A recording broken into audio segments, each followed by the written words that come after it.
Samantala, pagbibigay impormasyon sa mga usapin sa kalusugan sa Sorsogon Region, paiigtingin pa sa pagtutulungan ng Department of Health at local media. Ang mga yan ihahatid ni Aurea Marie Belhera ng PIA Sorsogon.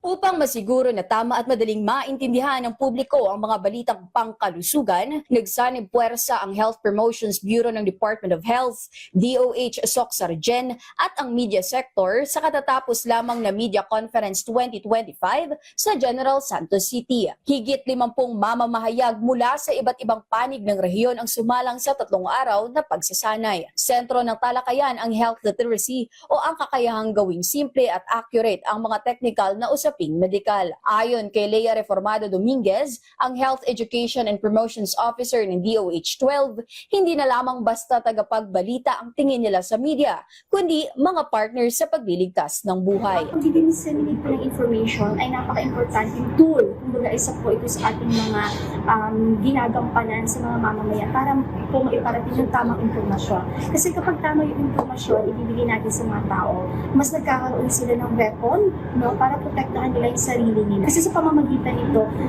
they can save their lives and their loved ones. Malaki naman ang pasasalamat ng mga dumalo, kabilang na si Joanne Oranio ng NDBC Kidapawan. Aniya, eye-opener ang aktibidad para sa mga young journalists na tulad niya.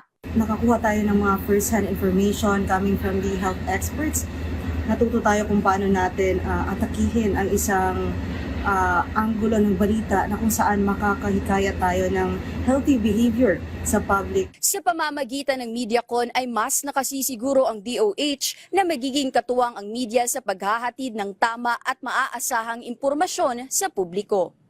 Mula rito sa General Santos City, para sa Integrated State Media, Aurea Marie Belhera ng Philippine Information Agency, Sorsogon.